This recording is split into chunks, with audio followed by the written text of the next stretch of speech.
Datang di Mata Najwa, saya Najwa Shihab, tuan rumah Mata Najwa. Pemilu legislatif sudah selesai, tapi pertarungan baru dimulai. Perhitungan suara belum rampung, gerak-gerik politik kian tak terbendung.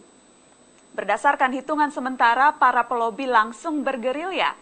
Para capres mulai sibuk bekerja, memilih dan mencari kandidat RI 2. Apakah ini koalisi untuk negeri atau sekedar memperebutkan posisi? Inilah Mata Najwa mencari RI 2. Tidak ada juara bertahan yang mampu mempertahankan kemenangannya di tiap pemilu yang melahirkan juara baru dengan suara yang makin mengecil. Kini mahkota juara disabet PDIP dengan suara 19%. Parpol tiga besar pemenang pileg yang sudah memiliki capres pun tidak bisa melenggang sendiri tanpa dukungan partai lain. Prediksi hitung cepat indikator politik Indonesia menghasilkan pemenang pileg 2014 yang tidak dominan dan menguatnya posisi tawar partai tengah. Direktur Eksekutif Indikator Politik Indonesia, Burhanuddin Muhtadi mengatakan ada 3 poros koalisi yang terbangun. Poros Jokowi dengan dukungan PDIP dan Nasdem sudah lebih dari cukup maju ke Pilpres. Namun poros ini masih berharap dukungan resmi dari PKB dan PAN sebagai calon potensial koalisi. Kedua, poros ARB dengan asumsi mampu mempertahankan dukungan internal untuk maju dalam Pilpres meski target elektoral Golkar dalam pileg meleset. Namun setidaknya ada 2 calon mitra koalisi yang potensial digait ARB, yaitu PKS dan Hanura. Ketiga, poros Prabowo. Selain kenaikan fantastis Gerindra, Prabowo memiliki daya tarik elektabilitas personal sebagai capres tertinggi kedua setelah Jokowi, yang diharapkan mampu memikat dukungan dari P3, PBB, dan PAN. Poros lainnya adalah Demokrat. Meski partai besutan SBY itu belum menentukan capres definitif, perolehan suara Demokrat di peringkat keempat dan figur sentral SBY bisa mengubah skenario koalisi, terutama poros ARB dan Prabowo. Namun Demokrat bisa saja bermain sendiri dengan membentuk poros baru sambil mencuri dukungan dari PAN, PKB, dan P3. Pemirsa, baru sepekan pemilu legislatif usai digelar, bursa perjodohan partai dan capres-cawapres sudah berkembang sedemikian gencar. Saling lirik, saling menawarkan, dan saling memberi sinyal. Tak terkecuali dari poros koalisi yang digagas Partai Golkar. Telah bergabung dari kediamannya di Simpruk, Jakarta Selatan, Ketua Umum Partai Golkar, Abu Rizal Bakri. Selamat malam, Pak Abu Rizal. Selamat malam, Syarifah. Terima kasih banyak sudah bersedia hadir di Mata Najwa walaupun jarak jauh, Pak. Pak Abu Rizal, kalau diperhatikan, Golkar dan Anda sepertinya minggu ini kalem-kalem saja ya Pak. Sementara yang lain mungkin ada yang sudah saling bertandang, sudah saling lirik, saling bicara. Tapi kok tampaknya dari poros Golkar adem ayem, apa memang ada pergerakan bawah tanah yang tidak kami ketahui Pak? Kalau untuk memikirkan masalah negara, mesti tenang. Tidak boleh bahwa kemudian gerasa-gerusu, nggak boleh muter-muter gitu. Yang paling bagus adalah kalau kita tenang, karena yang kita mau pikirkan adalah masalah negara gitu. Ketika sempat disebut sudah berbicara atau bertemu dengan Hanura, itu spesifiknya apa yang dibicarakan antara Golkar dan Hanura, Pak Abu Rizal? Ya, kita berbicara tentang bagaimana negara ini lebih baik di ke depan. Kita bicara mengenai bagaimana Indonesia bisa lebih sejahtera, bagaimana Indonesia bisa lebih mandiri, bisa lebih kuat dan dihormati oleh semua bangsa di dunia. Kita semua sepakat, semua presiden Indonesia telah berbuat yang terbaik bagi bangsa ini. Tetapi tentu masih ada yang belum terselesaikan. Apakah misalnya konkret Pak Abu Rizal sudah menawarkan melamar kader Hanura atau kemudian Hanura menawarkan nama pendamping, Pak? Kita bersepakat untuk tidak berbicara itu dulu. Kita berbicara mengenai Indonesia ke depan. Saya selalu berpendapat presiden dan wakil presiden hanyalah sebuah instrumen saja. Sebuah instrumen untuk mencapai kesejahteraan rakyat. Jadi yang paling penting adalah apakah kesepakatan kita nanti dapat kemudian memperkuat usaha-usaha memperbaiki kesejahteraan rakyat. Itu yang paling penting. Kenapa yang pertama kali disampiri atau didatangi Hanura, Pak Ical? Karena kita merasa cocok, platformnya sama, dan kita merasa cocok itu antara saya dengan Pak Wiranto itu cocok gitu. Cocok sampai kemudian mungkin maju bersama di bursa Pilpres nanti? Maju bersama tentu di dalam konteks kedua partai akan maju bersama. Insya Allah.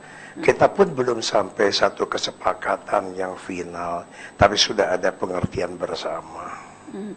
Ketika saya ingat Pak Abu Rizal, saat sebelum ketemu dengan Jokowi, Capres PDI Perjuangan, Anda sempat bilang, kalaupun koalisi dengan Golkar, yang menjadi cawapresnya itu Jokowi.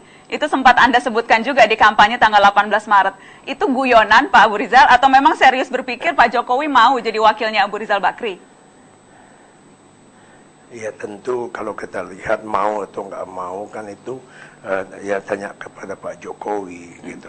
Yang jelas pada waktu di Indosiar acara dangdutan itu saya mengatakan sudah terlalu tua untuk menjadi wakil Jokowi, tapi Pak Jokowi juga mengatakan bahwa dia dicalonkan oleh PDIP sebagai calon presiden. Itu jawaban dari kedua belah pihak. Jadi nonton itu, kan meskipun bukan Metro di Indosiar nonton kan? Nonton Pak, karena yang menarik adalah ketika kemudian itu diterjemahkan ini guyonan atau serius. Jadi tampaknya hanya guyonan saja ya? Ya, apa yang guyonan?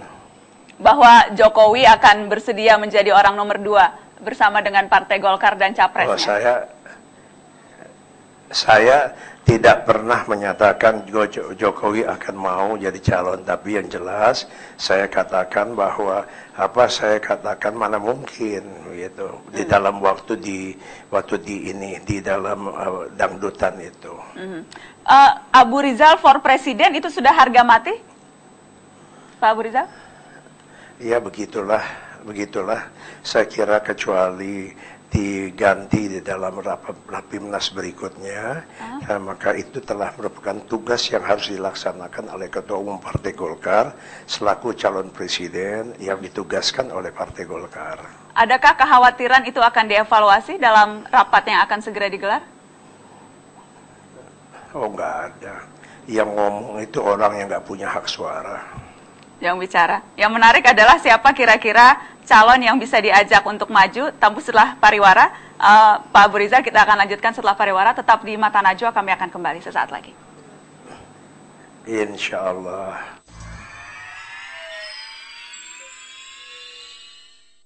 Terima kasih Anda terus di Mata Najwa mencari RI2, dan malam ini saya bersama dengan calon presiden dari Partai Golkar dan juga Ketua Umum Partai Golkar Abu Rizal Bakri. Pak Abu Rizal, malam ini Mata Najwa hendak membantu Anda Pak mencari cawapres atau pendamping Anda. Nah, supaya kami mudah untuk mencarikan Pak Abu Rizal. Alhamdulillah dibantu ya Pak. Kriterianya seperti apa yang Bapak inginkan supaya kami mudah mencari pasangan untuk Anda? Ya. Kriterianya harus nasionalis dan juga akan membenarkan bahwa pemerintah bisa bertugas melangsungkan smart intervention bagi program-program kesejahteraan rakyat. Itu masih terlalu umum Pak, harus agak lebih mengerucut lagi supaya bisa lebih mudah kami mencarikannya. Oh tidak, itu sangat tidak umum. Karena kalau Najwa mencarikan satu calon presiden yang berpikir bahwa least government adalah best government, maka tentu tidak akan cocok dengan saya. Pemerintah berkewajiban untuk dapat melakukan satu intervensi pada program kesejahteraan rakyat dengan dana APBN, gitu. Apakah dari nama-nama yang sudah beredar sekarang, Pak Abu Rizal? Dari nama-nama yang sudah beredar sekarang, apakah ada yang mendekati kriteria yang tadi Anda sebutkan? Iya, kalau kriteria yang saya harapkan, saya kira dalam nama-nama yang beredar itu yang mana ya? Saya sebutkan misalnya nama dari PKB ada Mahfud MD yang kebetulan juga nanti akan bergabung bersama kami. Kemudian ada nama Rhoma Irama dari PKB, Pak. Ada kemudian nama Hatta Rajasa dari PAN.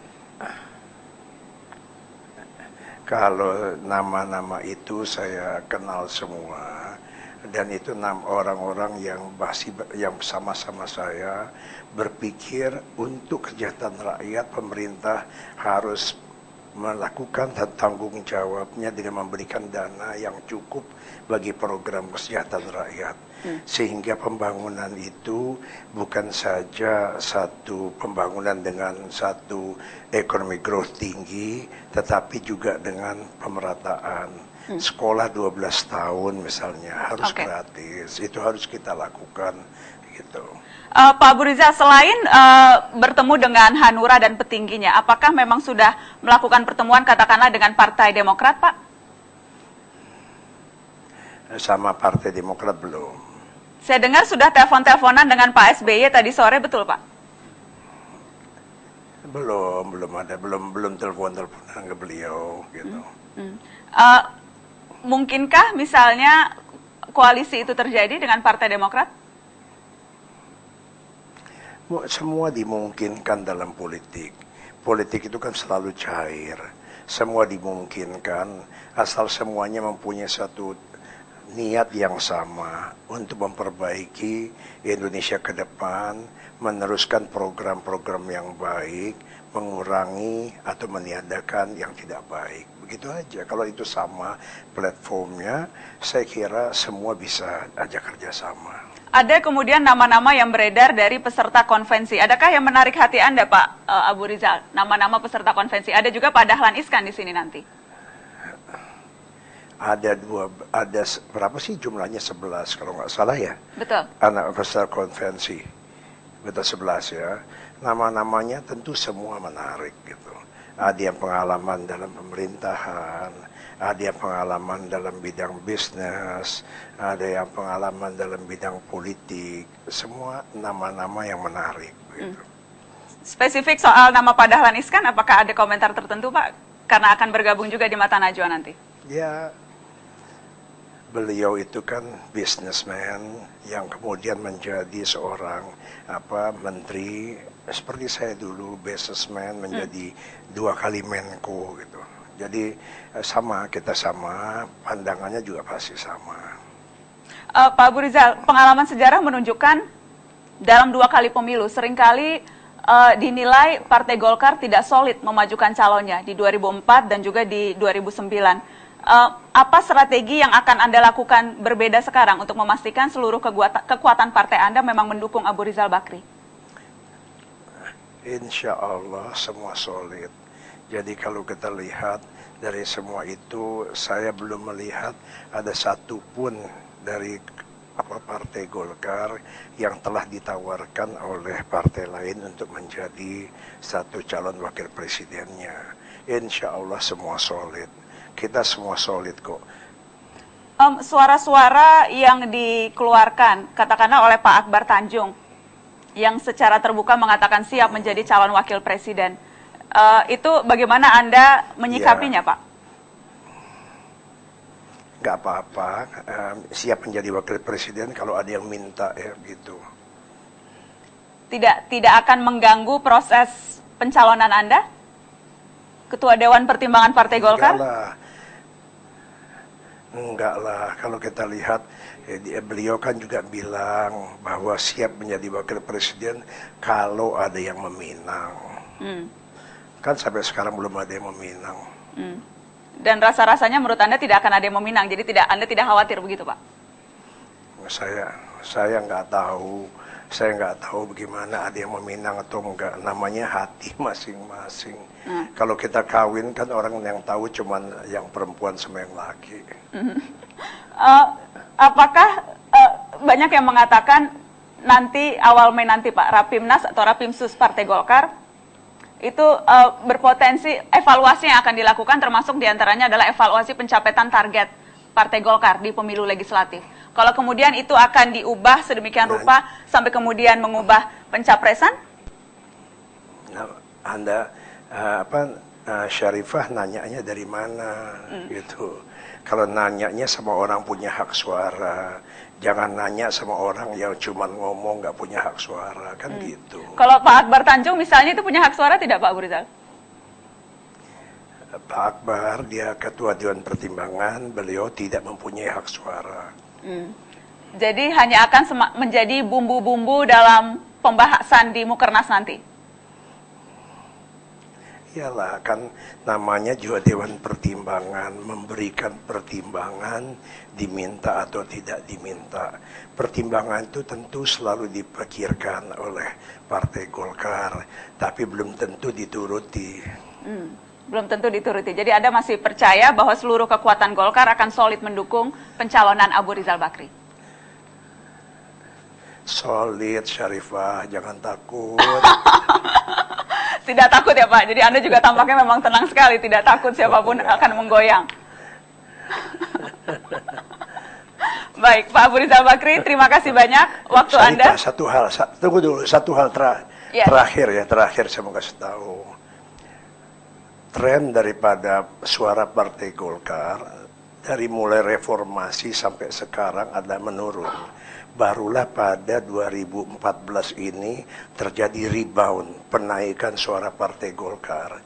Pada waktu 1999 dipimpin oleh Pak Harmoko itu 24%. Waktu dipimpin oleh Pak Akbar Tanjung menurun menjadi 21%. Begitu dipimpin oleh Pak Yusuf Kalla menurun jadi 14,4%. Alhamdulillah sekarang kita berhasil rebound, menaikkan kembali suara Partai Golkar di dalam alam reformasi ini. Tapi naiknya cuma tipis dan jauh dari target, Pak. Lebih bagus daripada turun. Oke. Jadi pencapaian yang sama itu sudah dianggap prestasi oleh Ketua Umum Partai Golkar, walaupun jauh sekali dari target.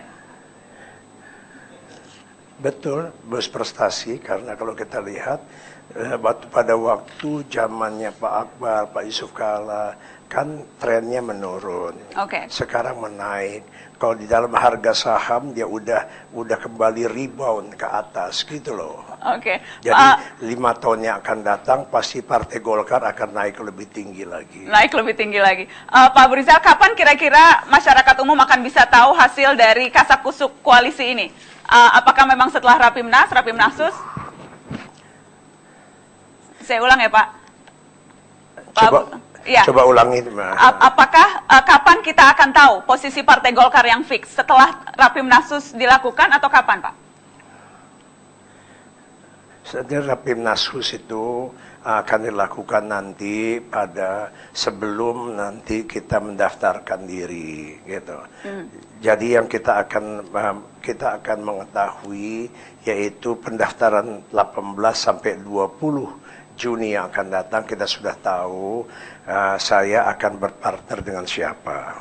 Oke, baik, kita akan tunggu sama-sama. Terima kasih banyak Pak Abu Rizal Bakri, Ketua Umum Partai Golkar sudah bergabung di Mata Najwa malam hari ini. Terima kasih Najwa.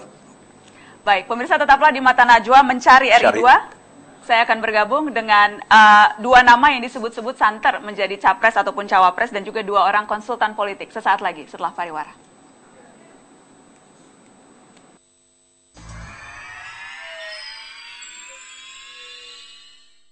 Terima kasih Anda terus di Mata Najwa mencari RI2 dan bergabung di meja Mata Najwa saat ini 2 tokoh yang banyak disebut sebagai capres dan cawapres idaman. Ada Pak Muhammad Mahfud MD dan Pak Dahlan Iskan. Selamat malam. Terima kasih sudah hadir. Najwa. Dan saya juga ditemani oleh 2 orang konsultan politik. Yang pertama Direktur Riset SMRC Jayadi Hanan. Selamat malam Mas Jayadi. Selamat malam. Dan juga konsultan politik dari Cyrus Network Hasan Nasbi. Selamat malam Hasan. Selamat malam. Terima kasih sudah hadir. Tadi saya berbincang dengan Pak Ical, tampaknya masih hati-hati Ketua Umum Partai Golkar karena tampak masih belum jelas semuanya, petanya belum terbuka jelas. Karena ngomong sama Syarifah itu. Karena ngomong dengan Mata Najwa. Tapi saya ingin ke Anda Pak Mahfud. Iya. Perkembangan detik demi detik terjadi. Saya ingin apa yang Anda tangkap? Mahfud MD-nya menangkap peta koalisi sekarang seperti apa? Perkembangan kaitannya khususnya dengan Anda, posisi Anda. Ya masih cair ya secara umum, kecuali mungkin yang sudah agak mengarah itu akan menyelesaikan itu adalah PDIP, meskipun juga selalu berubah. Nah kalau saya sendiri dulu ketika memulai kampanye kan memang capres ya, calon presiden. Tetapi kan ini ada alternatif, tetap di calon presiden dengan membentuk ikut dalam koalisi baru, dan itu terbuka kemungkinan untuk tetap menawarkan diri presiden. Atau yang kedua, memang karena perolehannya 9%, tidak bisa mengambil inisiatif lah, atau memilih yang lebih mudah, ikut yang sekarang sudah jelas mau jadi capres dan peluangnya besar. Pertama ke Jokowi, yang kedua ke Prabowo. Mungkin yang ketiga bisa juga ke Abu Rizal ya. Anda itu membuka, sekarang yang Anda realistis. membuka peluang ke semua. Yang buka peluang itu tentu nanti DPP PKB. Tapi Anda masih merasa akan lebih mudah menguntungkan bagi Anda mewakili PKB atau Mahfud MD sendirian? Ya dua-duanya, karena dulu ketika saya tampil mengambil mekot ya, mengambil tempat berangkat itu PKB, bicara dulu kan dengan DPP, bahwa saya akan berangkat dari PKB. Oleh sebab itu saya tidak bisa mengambil inisiatif sendiri berhubungan langsung, sehingga setiap yang menghubungi saya katakan ditemui saja Pak Muhaimin. Siapa saja yang sudah menghubungi Anda, Pak? Kenapa? Siapa saja yang sudah menghubungi? Banyak, ada beberapa. Semua gitu. dari 3 poros sudah menghubungi? Iya, meskipun tidak langsung pucuknya, tapi seperti utusannya, bahkan juga ada yang langsung orangnya, pucuk pimpinannya lah. Dan preferensi Anda sesungguhnya ke poros yang mana? Jokowi, Abu Rizal Bakri, atau Prabowo Subianto? Bagi saya kalau mau dilihat platform gitu, tidak ada yang jelek, karena bagi saya semua calon presiden itu punya program yang secara resmi baik.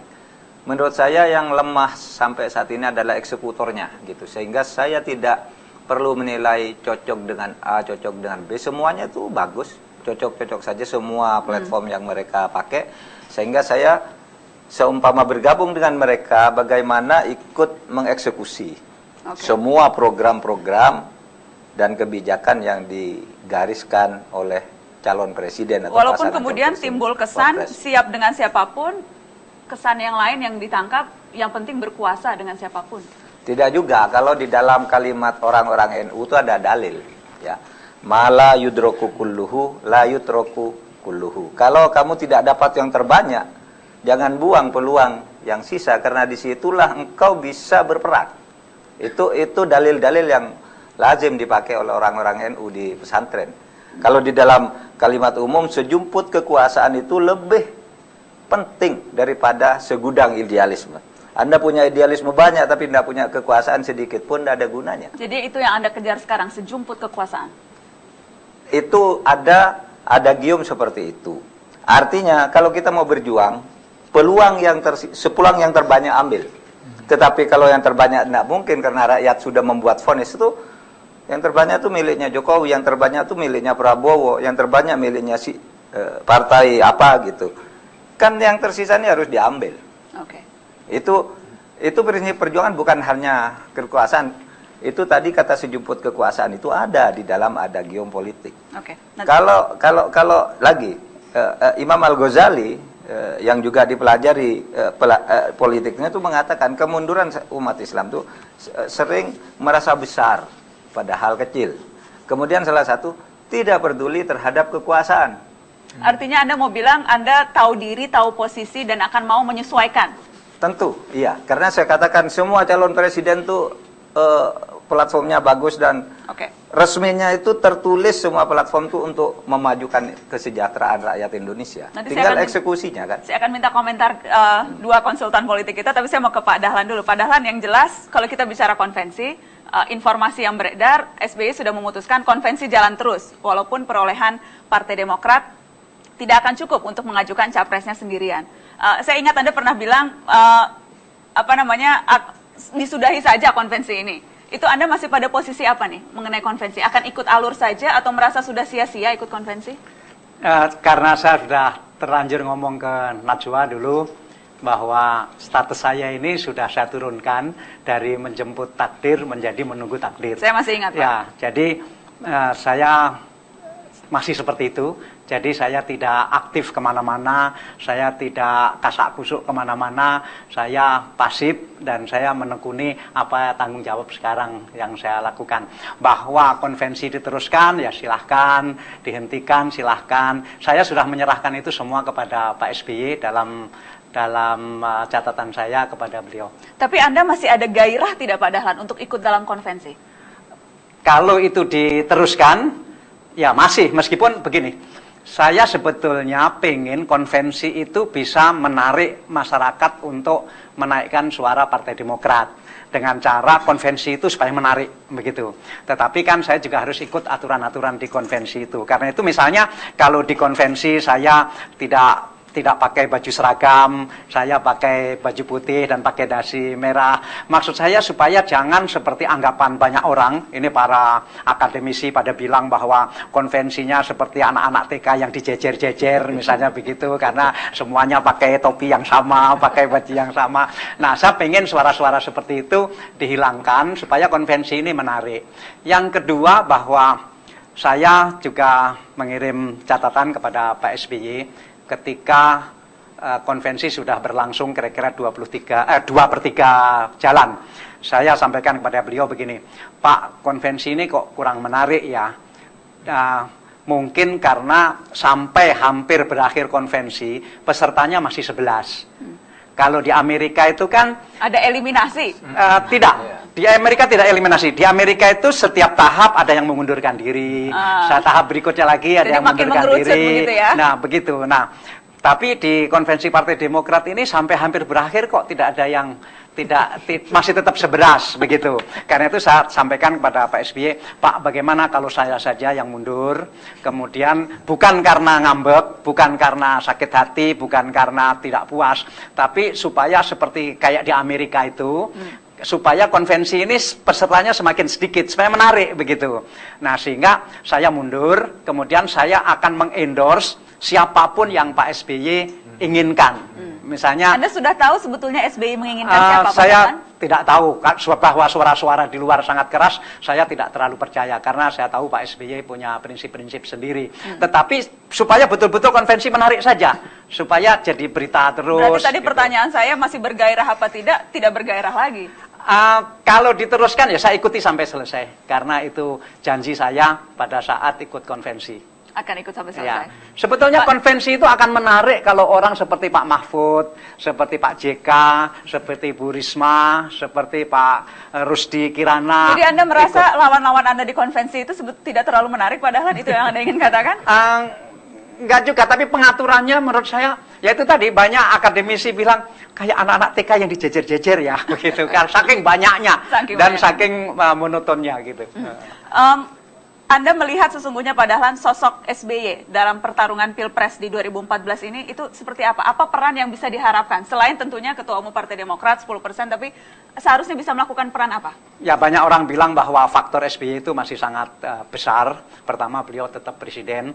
Kedua, apapun beliau membuktikan selama 10 tahun terakhir ekonomi ini maju sekali, negara ini maju sekali, sehingga tentu beliau punya pikiran bahwa sayang ya kalau pembangunan yang sudah begini jauh ini nanti sampai harus belok, sampai harus katakanlah tidak diteruskan. Saya tahu beliau punya pikiran seperti itu, dan salah satu yang mendorong saya untuk ikut konvensi adalah saya juga merasa sayang kalau pembangunan Indonesia yang sudah begini jauh itu nanti jangan-jangan berbelok-belok begitu. Tadi Pak Mahfud mengatakan akan melihat kondisi dan akan menurunkan ekspektasi. Anda juga berarti sekarang dalam posisi kalaupun konvensi tidak jadi, membuka peluang untuk digandeng seperti tadi Abu Rizal Bakri, digandeng yang lain-lain, padahal? Saya agak berbeda. Saya sudah sampaikan kepada Pak SBY bahwa saya tidak akan manuver kemana-mana, saya tidak akan ketemu-ketemu seperti itu, dan saya serahkan kepada beliau. Karena apa? Karena saya sudah menjadi anggota Demokrat sekarang. Misalnya saya tiba-tiba, seperti Pak Mahfud tadi, misalnya saya tiba-tiba menemui si A atau menemui si B tanpa sepengetahuan Pak SBY, menurut saya etikanya kurang baik. Jadi seandainya nanti misalnya terjadi ada pihak yang pengen sekali ketemu saya akan lapor ke Pak SBY. Jadi Ya. Anda merasa harus mewakili institusi partai, bukan Dahlan Iskan sebagai individu? Karena saya peserta konvensi dan sampai hari ini belum mengundurkan diri, dan waktu saya minta mundur juga tidak diberikan, sehingga saya masih merasa terikat pada etika itu. Karena memang nomor 1 surveinya Pak Dahlan Iskan. Ya, tapi masih jauh dibanding yang lain. Kita lanjutkan Terima kasih. setelah pariwara. Tetaplah di Mata Najwa, mencari RI2 kembali sesaat lagi.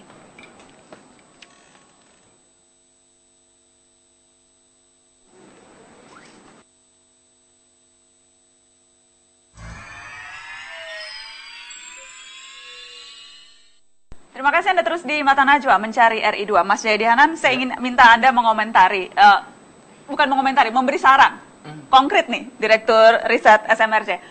Apa langkah yang seharusnya diambil oleh 2 orang di depan kita ini? Apakah memang sudah cocok tadi langkahnya merasa mewakili institusi partai, jadi tidak mau manuver sendiri, atau rugi? Sekarang kan zamannya orang cari-cari posisi sendiri, nanti malah ketinggalan kereta 2 orang ini. Tepat, dan satunya mungkin agak kurang tepat, meskipun sebenarnya mereka lakukan.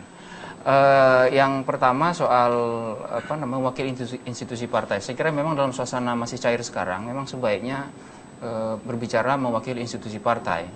Kenapa? Karena kan semua partai suaranya kecil. Semua partai memerlukan partai yang lain.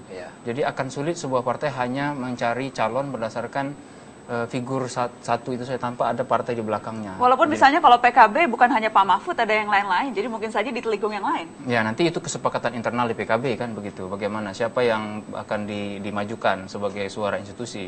Kalau itu memang tidak bisa lagi, ya berarti kan nanti terserah kepada misalnya Pak Mahfud memutuskan apa jalan sendiri atau tidak begitu. Jadi saya kira itu suatu posisi yang secara politik sudah tepat pada saat ini. Nanti dilihat, termasuk peserta konvensi yang ya, memang sudah seharusnya seperti itu, karena kalau Pak Dahlan maju sendiri nanti agak sulit partai lain melihatnya. Bapak bawa siapa kan gitu. So, ada berapa suara. Belum tentu partai itu juga mau kan? Iya. Ada berapa suara politik di balik Bapak gitu kan. Itu yang saya kira suatu posisi yang tepat. Yang kedua yang saya cermati tadi, dua-duanya mengatakan bahwa mereka siap bersama-sama dengan semua calon-calon presiden yang mungkin gitu ya. Karena memang baik secara ideologis maupun dari sisi platform dan orientasi kebijakan memang tidak terlalu banyak perbedaan, karena ada nyambung di antara semua itu. Dan kedua beliau ini memang saat ini 2 orang yang cukup leading dalam sebagai calon wapres begitu, dan memang harus menyatakan seperti itu. Jadi memang ekspektasinya diturunkan saja langsung wakil presiden. Kecuali ada poros baru, misalnya poros Partai Demokrat bersama PKB dan PKS misalnya, atau Demokrat, PKB, PAN misalnya ya, kayak poros lama lah gitu ya. Poros keempat di luar 1, 2, 3 kemungkinan pemenang pemilu ya. Ya mungkin saja misalnya calon presidennya Pak Dahlan dari Demokrat mewakili sebagai pemenang peserta konvensi misalnya, calon wapresnya Pak Mahfud, kan mungkin saja. Sudah mulai ada suara tolak. Iya. Langsung tos. Itu kan itu Dahlan Mahfud begitu ya. Boleh sekali lagi dong saya minta tosnya, tadi kameranya salah soalnya. Itu mungkin tinggal lagi bagaimana membuat mereka kompetitif berhadapan dengan calon yang lain kan. Oke, tapi seberapa bisa Dahlan Mahfud misalnya, meja ini dimulai di meja Mata Najwa, Dahlan Mahfud. Seberapa, kalau sekarang kan yang paling tinggi surveinya Jokowi, Hasan. Seberapa kuat nih Dahlan Mahfud akan seberapa bisa mengungguli Jokowi dengan siapapun calonnya? Ya, sebelum saya jawab yang itu, orang mengevaluasi target itu biasa. Jadi mengevaluasi menaikkan target atau menurunkan target itu biasa. Jadi seperti orang cari jodoh saja. Jadi kalau waktunya masih panjang itu kan pasang harga tinggi. Iya, pertanyaannya siapa kamu? Kalau mau rapat sama saya siapa kamu? Tapi kalau waktu berjalan belum juga dapat jodoh, mulai mengevaluasi diri, siapa saya gitu. Iya. Jadi sekarang nanti kalau sudah injury time itu siapa saja gitu biasanya. Sekarang masih siapa kamu? Sekarang yang mana nih? Sudah mulai mengevaluasi diri siapa saya. Tapi sebentar lagi mungkin siapa saja gitu. Nah, mungkin kalau misalnya pertanyaan apa yang harus dilakukan oleh Pak Dahlan. Pak Dahlan dibandingkan Pak Mahfud, padahal di dalam mekanisme yang jauh lebih jelas. Ada mekanisme konvensi. Konvensi itu jelas ya? Mekanisme yang lebih jelas artinya ada aturan bagaimana mengeluarkan pemenang. Jadi sudah ada aturan bagaimana cara mengeluarkan pemenang. Di antara sekian calon, 11 calon, ada aturan bagaimana mengeluarkan pemenang. Walaupun nanti mungkin pemenangnya belum tentu jadi calon presiden karena harus mencari rekanan partai lain untuk berkoalisi. Tapi harusnya Pak Dahlan tidak patah semangat, lanjutkan ini karena beliau paling berpeluang menang dengan cara itu, dengan cara yang ditetapkan oleh konvensi itu. Walaupun nanti jadi calon wakil presiden, buat saya mengevaluasi target itu hal yang biasa. Jadi jangan disebutkan nanti tidak relevan. Ini tetap relevan kok, karena ini orang yang memenangkan mekanisme yang dilakukan oleh partai. Okay. Nah, Pak Mahfud berada dalam mekanisme yang tidak jelas di PKB. Tidak hanya Pak Mahfud yang disebut. Ada Rhoma Irama, ada Pak JK, dan mungkin sebentar lagi ketua partai juga akan menyebut dirinya sebagai calon yang layak untuk maju jadi capres atau cawapres. Nah, mekanismenya kita tidak tahu seperti apa. Apakah diserahkan di rapat DPP? Nah, langkah buat Pak Mahfud sekarang lah memaksa partai menentukan calon yang keluar namanya dengan mekanisme apa. Baru kemudian negosiasi apakah jadi capres atau jadi cawapres. Caranya saja kita belum tahu. Pak Mahfud sudah ada. Saya kira mekanisme itu akan kelihatan seiring berjalannya waktu. Karena sekarang kan semua lagi wait and see. Mungkin partai PKB saling menjajaki. Misalnya yang paling cocok dengan PDIP siapa, yang paling cocok dengan Gerindra siapa, yang paling cocok. Tapi apakah itu itu elok? mekanismenya kan yang disebut oleh Pak Muhaimin kan. Yang mau ambil Pak Mahfud silakan, yang mau ambil Rhoma Irama silakan kan gitu. Nanti baru dibicarakan partai apa yang koalisinya itu kan begitu. Jadi mekanismenya lebih sederhana daripada debat lagi ini lagi kan sekarang udah selesai gitu. Nggak mungkin bukan debat, tapi mekanisme partai mengeluarkan nama itu lewat mekanisme apa gitu. Itu yang padahal saya rasa jauh lebih jelas di dalam proses yang jauh lebih mungkin lebih jelas secara administratif ya yang di dalam konteks Pak Dahlan. Tapi jangan lupa ini proses politik yang bisa berubah-ubah dan mekanisme itu nanti akan mengikuti proses perjalanan waktu itu. Makin mengerucut dia nanti akan makin jelas itu prosesnya. Pak Mahfud, kita mendapatkan ada satu pernyataan Kiai di Kiai NU, tepatnya di Miati Romli, yang menyesalkan mengapa kemudian seolah-olah masih belum jelas nih. Bahkan sempat ada kata-kata mengancam kalau tidak jadi mencalonkan Mahfud MD akan menarik dukungan. Saya ingin Anda mendengarkan itu dan kita sama-sama dengarkan pernyataan dari salah seorang pengasuh pondok pesantren di Jombang. Iya, pokok karepe dhewe itu. Padahal kesepakatan semua adalah Mahfud MD itu. Cuma beberapa orang ini ada permainan itu loh.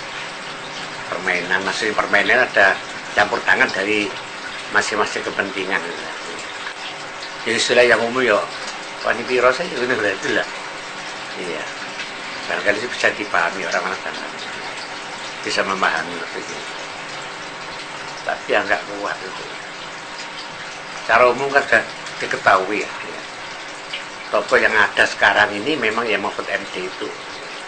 Kalau misalkan nanti Mahfud MD tidak dipakai oleh PKB menjadi capres, apa sikap Kiai Pak? Nah, nanti kan mesti ada semacam apa ya? Ya, saya nggak bisa ngomong itu. Yang jelas ya menolak gitu lah. Caranya gimana saya juga kurang. Kan kita bisa berangkat dari omongan, kan berangkat dari hati. Tapi saya ini banyak orang rekodnya semerek pasta. Tapi jelas satu titik hanya Mahfud MD. Ya, yang jelas akan menolak kalau Mahfud MD tidak dicalonkan. Anda menangkap itu apa? Memang pokoknya harus Mahfud MD, kekuatan Kiai merasa dipermainkan oleh permainan politik PKB sekarang, kok tiba-tiba ada nama Caimin dan sebagainya?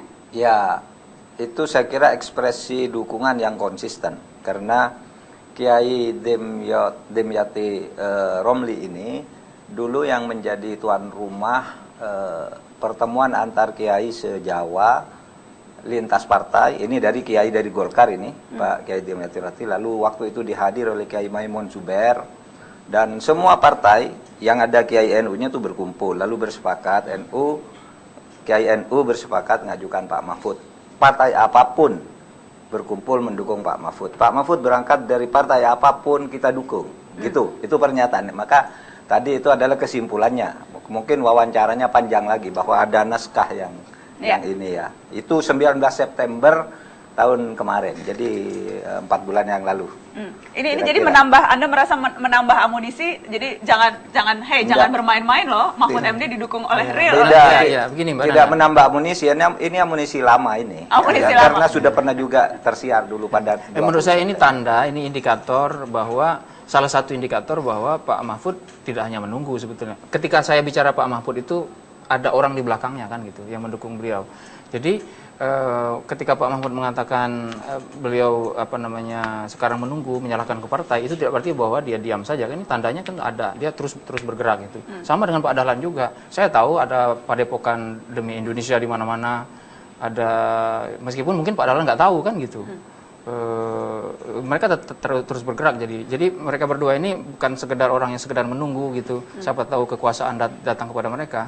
Cuman tentu bahasa politik diplomatisnya harus begitu. Jadi ketika mereka mengatakan menunggu, tanda kutip saya kira gitu. Apa yang bisa dilakukan oleh kedua tokoh ini, Mas Jayadi dan juga Hasan? Apa yang bisa dilakukan untuk mengkristalisasi dukungan itu dan menunjukkan ke partai, walaupun bukan pengurus, tetapi ada sesuatu yang bisa dibawa ke dalam meja perundingan?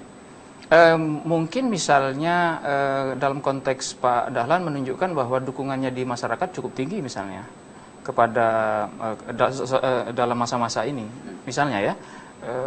Demikian juga dengan Pak Mahfud, dia bisa menunjukkan bahwa Pak Mahfud bisa cocok dengan bisa menjadi pilihan-pilihan utama dari para capres yang ada sekarang. Misalnya gini, Jokowi itu akan cukup sangat pantas kalau dia berpasangan dengan Pak Mahfud, karena yang perlu ditambah di kekuatan Jokowi itu adalah persoalan yang kita perlukan ke depan itu, antaranya ada persoalan di bidang hukum, kemudian kemampuan di bidang makroekonomi, dan tentu saja peran internasional. Nah, Pak Mahfud mungkin punya pengalaman pemerintahan dan sangat kuat di bidang hukum, itu cocok gitu kan. Demikian juga dengan Pak Dahlan, kemampuannya di bidang ekonomi ada, pengalaman internasionalnya ada, itu juga bisa dipakai gitu. Jadi dua-dua itu bisa menjadi cara untuk meyakinkan bahwa look, we have a bargaining position gitu. Hasan? Ya, harusnya tadi ancaman Pak Kiai tadi disiarkan sebelum pileg ya. Ya, apa yang akan berbeda kira-kira kalau disiarkan sebelum pileg? Dengan itu bisa memaksa pimpinan partai untuk mengeluarkan mekanisme yang jelas siapa atau bagaimana nama itu dikeluarkan nanti. Jadi kalau Anda tidak keluarkan mekanisme yang jelas, maka kita tarik dukungan. Jadi ada shock terapi yang diberikan kepada partai. Ini memperlihatkan ada dukungan massa, ada dukungan tokoh, ada dukungan organisasi yang jelas. Tapi kalau hari ini kan tidak bisa memberikan tiket untuk maju jadi capres. Yang bisa memberikan tiket kan hanya partai. Nah, apakah pernyataan itu dikeluarkan hari ini itu bisa jadi pressure buat partai? Saya rasa tidak. Nah, kalau untuk Pak Dahlan, nanti kita lanjutkan karena kita harus headline news. Dan selain untuk Pak Dahlan dan Pak Mahfud, juga ada nama-nama yang juga nanti akan kita bahas. Ada nama Sri Mulyani, ada nama Basuki Cahayapurnama, juga ada nama orang-orang lain. Apakah mereka cocok menjadi RI 2? Setelah headline news pukul 21 waktu Indonesia Barat.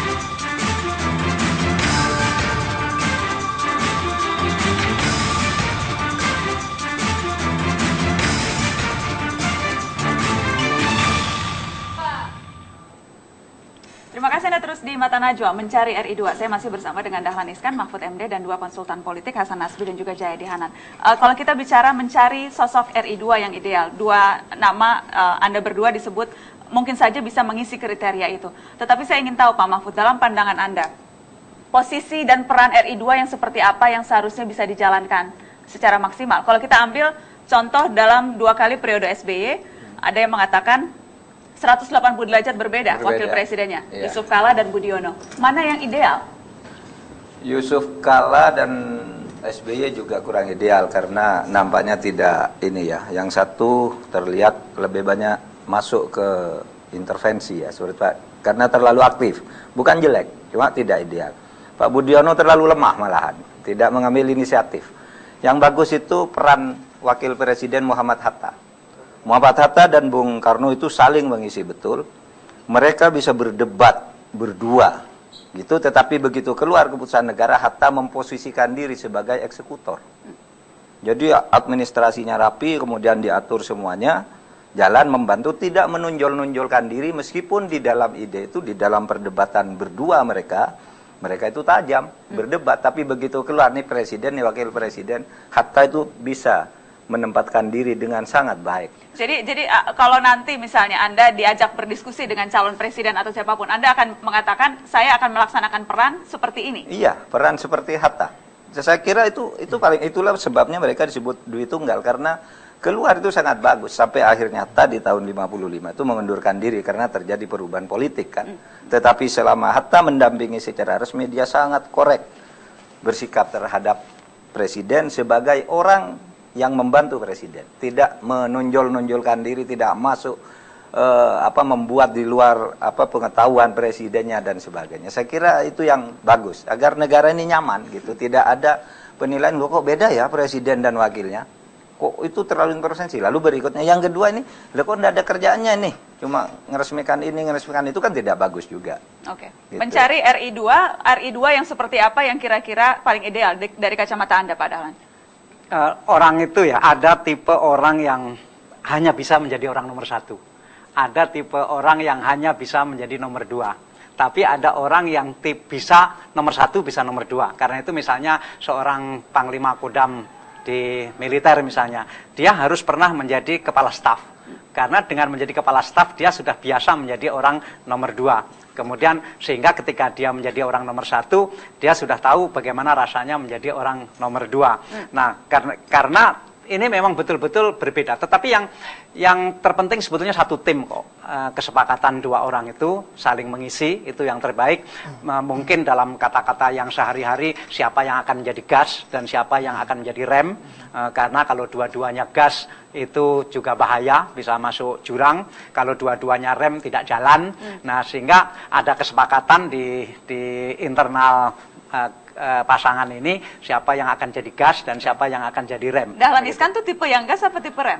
Saya dalam organisasi sudah biasa menjadi sekretaris, tidak menjadi nomor 1. Di perusahaan pernah lama menjadi orang nomor 2, tapi juga lama menjadi orang nomor 1. Saya bisa nomor 1, bisa nomor 2, saya bisa menempatkan diri. Ya. Saya mau menambahkan, Pak Nana, dari yang disampaikan tadi semuanya saya setuju. Ada hal yang mungkin harus kita ingat juga, bahwa kita berada dalam sistem presidensial multipartai yang kekuatan DPR dan presidennya cenderung seimbang secara konstitusional. Itu berarti bahwa pasangan capres-wapres ke depan mau tidak mau harus memikirkan juga dukungan DPR. Baik dalam arti dukungan DPR secara umum, mungkin bentuknya koalisi, ataupun dukungan DPR dalam arti case by case, per kebijakan dan kebijakan. Karena itu, menurut saya, harus ada, entah itu di antara 2 orang itu, mungkin wakil presidennya yang berperan seperti chief negotiator atau chief diplomat. Yang bisa memastikan dukungan dari DPR itu terus-menerus ada. Itu yang kurang selama ini dalam periode SBY kedua. Hanya diserahkan kepada ketua fraksi, begitu. Jadi bisa diperankan oleh wakil presiden. Periode sebelumnya Pak Yusuf Kalla to some extent sudah berhasil memainkan peran itu. Karena juga ketua umum partai selain yang itu, besar. betul. Nah, karena itu sekarang harus dicari formulanya supaya itu memastikan dukungan itu baik case by case, undang-undang per undang-undang atau kasus per kasus, maupun secara umum itu. Chief negotiator atau chief diplomat yang cocok. Kita akan bahas setelah pariwara, kita akan break sesaat. Siapa kira-kira chief diplomat yang cocok? Apakah nama-nama yang juga beredar? Basuki Cahayapurnama, Sri Mulyani, Hatta Rajasa. Sesaat lagi kita bahas.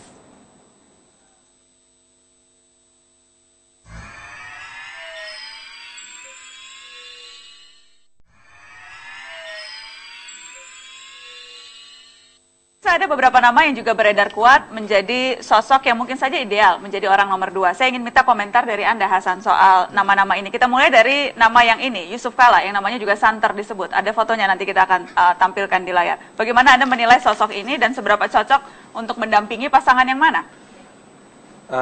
Pak JK itu harus kita tempatkan secara proporsional. Jadi senior citizen itu, warga negara senior itu jangan lagi dipaksa berburu jabatan. Beliau harusnya menjadi mentor, pembimbing bagi top eksekutif Republik ini. Karena tidak harus berpasangan dengan si A atau si B, tapi beliau akan berguna, akan bermanfaat buat siapapun yang jadi presiden. Tapi tidak sebagai orang yang memegang jabatan? Jangan sampaikan kalau wakil presiden itu kan diomelin gitu ya.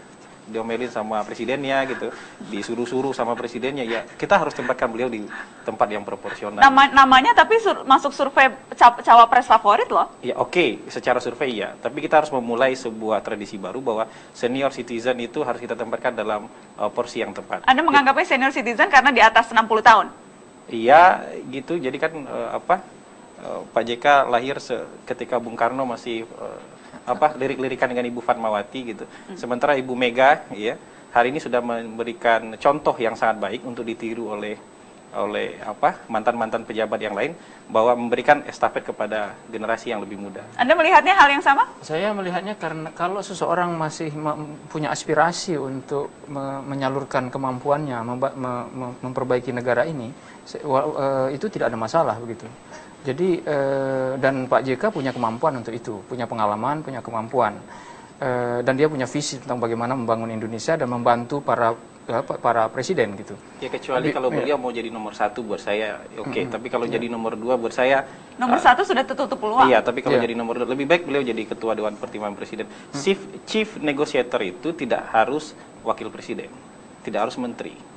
Bill Clinton juga ditunjuk sebagai utusan khusus oleh Presiden Amerika setelahnya untuk Timur Tengah, untuk Asia Tenggara, karena pengalaman dia. Tapi dia secara struktural tidak ada di bawah presiden gitu. Dia bisa saya ingin mengatakan bahwa sah-sah saja seperti Pak JK itu punya aspirasi seperti itu dan dia menunjukkan keinginan untuk itu kan. Itu menurut saya tidak ada masalah. Sah-sah saja. Tinggal masalahnya capresnya itu mau apa enggak, itu aja masalahnya gitu. Apakah dan capres yang paling memungkinkan memang hanya Jokowi atau masih ada kemungkinan ke yang lain? Atau memang peluang JK menjadi wakil presiden ya hanya dengan Jokowi? Saya kira kalau memang kalau mau dicocok-cocokkan masih bisa sih sama Prabowo. Gitu. Masih bisa sama Prabowo? Masih bisa. Karena Prabowo cukup tegas ya. Mungkin bisa berhadapan dengan posisi Pak JK. Anda wakil presiden walaupun Anda juga tegas, tapi Anda harus ikut saya kan mungkin Prabowo berani begitu. Kalau Jokowi mungkin nggak berani kan gitu.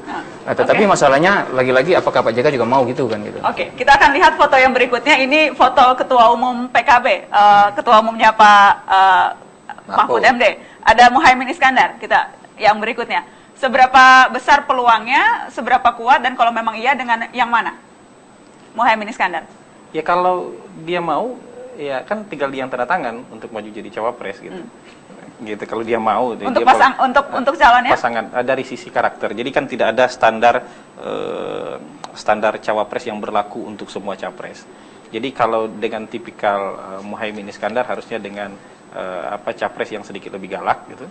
Ya, yang agresivitasnya lebih tinggi. Jadi dengan Prabowo? Ya, mungkin dengan Prabowo jauh lebih. Dengan Jokowi tidak cocok, Muhaimin? Ya, saya rasa ini sama-sama akan jarang ngobrol mereka ya. Gitu. Akan jarang diskusi mereka dengan mungkin kalau saya lebih karena Muhaimin mungkin kurang mampu mengatasi kekurangan yang ada pada Jokowi. Ya, terutama kan yang sangat diperlukan itu adalah soal kemampuan di bidang makroekonomi. Kemudian soal hukum dan mungkin juga soal pengalaman internasional. Kita akan lanjutkan. Pak Muhaimin masih agak kurang di situ. Masih kurang di situ, tidak bisa menutupi kekurangan. Bagaimana dengan yang lain? Setelah pariwara kita akan bahas, tetap di Mata Najwa.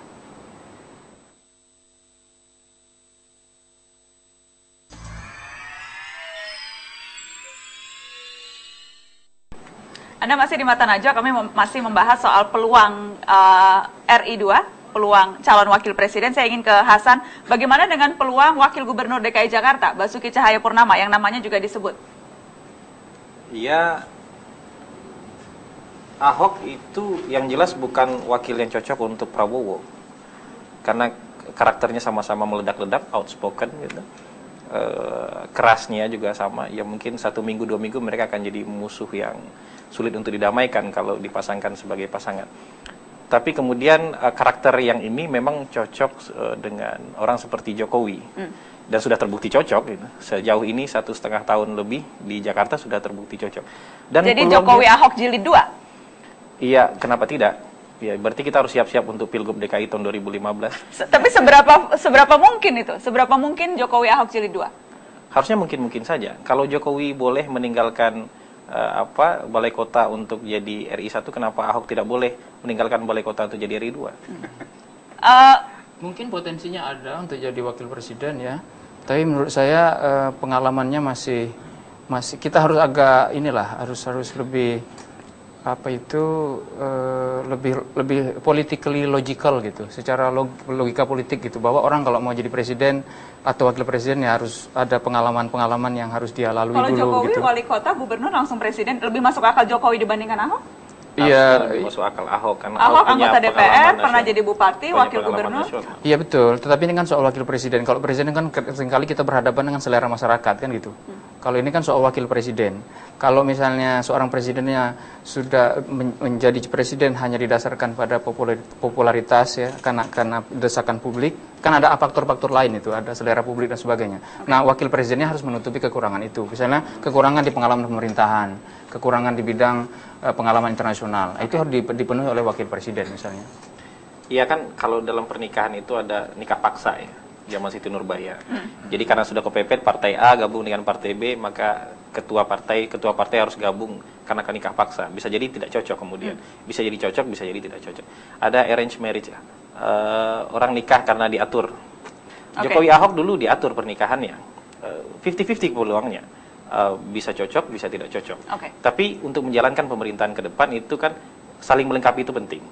Jadi ada yang mau stay di belakang meja, ada yang mau fokus membenahi administrasi, mengendalikan kabinet, ada yang orang memang suka keluar, mengecek persoalan, dan pasangan ini dimungkinkan saja buat saya kayak gitu. Kalau ada satu lagi nama yang juga mulai masuk ke bursa, Sri Mulyani. Ya. Itu dikatakan, ada sumber yang mengatakan saat ini PDIP mungkin saja akan internal partai, kemudian Sri Mulyani disebut karena memiliki jaringan internasional dan sebagainya. Seberapa mungkin Sri Mulyani? Iya, potensinya ada, tapi itu berarti berasumsi bahwa PDI Perjuangan akan mencalonkan, katakanlah hanya dengan kekuatan partai mereka sendiri, tidak tanda kutip berkoalisi dengan partai lain, kecuali hanya dengan Nasdem saja. Nah, itu nanti saya khawatir akan mempersulit nanti ketika berhadapan dengan DPR di periode ke depan. Karena Ibu Sri Mulyani terbukti kemampuan politiknya agak kurang. Kita sudah mencoba tipe yang seperti Sri Mulyani dalam konteks kemampuan ekonomi di Pak Budiono. Ya. Dan itu ternyata Pak Budiono dikomplain orang karena dia tidak mampu bergerak beyond posisi dia, sehingga dia harusnya dia memerankan diri juga untuk melengkapi kekurangan dan itu dikhawatirkan kalau kemudian dengan Sri Mulyani. Iya. Tetapi secara potensi dia ada. Secara potensi ada. Sri Mulyani? Ya, ini calon yang bagus. Saya rasa kalau dari penerimaan dunia internasional ini salah satu yang paling bagus menjadi calon wakil presiden. Cuma mungkin akan jadi beban politik bagi siapapun calon presidennya. Nah, ini tidak akan jadi beban politik kalau dulu setelah ada kasus Senturi dan beliau berhenti sebagai Menteri Keuangan, Sri Mulyani tidak pergi ke luar negeri, tapi tetap stay di Indonesia gitu. Tapi karena beliau pergi ke luar negeri, masyarakat menganggap dia menanggung dosa, kemudian melarikan diri ke luar negeri. Ini akan jadi beban politik buat siapapun calon presidennya. Yang jelas semakin menarik bursa calon wakil presiden. Closing statement singkat-singkat dari Anda, Pak Dahlan dan juga Pak Mahfud untuk menutup. Ya, sampai akan menunggu terus? Saya akan menunggu, tentu ada titik tertentu di mana harus menentukan dan mungkin menyatakan. Ada batas waktu sampai kapan? Ya, sampai ada nanti. Sampai ada lamaran pasti. Iya, sampai ada nanti ketentuan dari DPP tentu saja. Kalau DPP katakan sekarang Anda bersikap sendiri, pilih, ya nanti saya akan menentukan. Jadi masih akan menarik menunggu langkah Mahfud MD. Langkah Dahlan Iskan. Saya siap jadi presiden, siap jadi wakil presiden, siap tidak jadi apa saja. Siap tidak jadi apa saja. Baik, terima kasih banyak sudah hadir dan siap hadir di Mata Najwa. Mudah-mudahan lain waktu juga bisa hadir terus. Terima kasih. Selamat malam, Bapak-bapak. Selamat malam.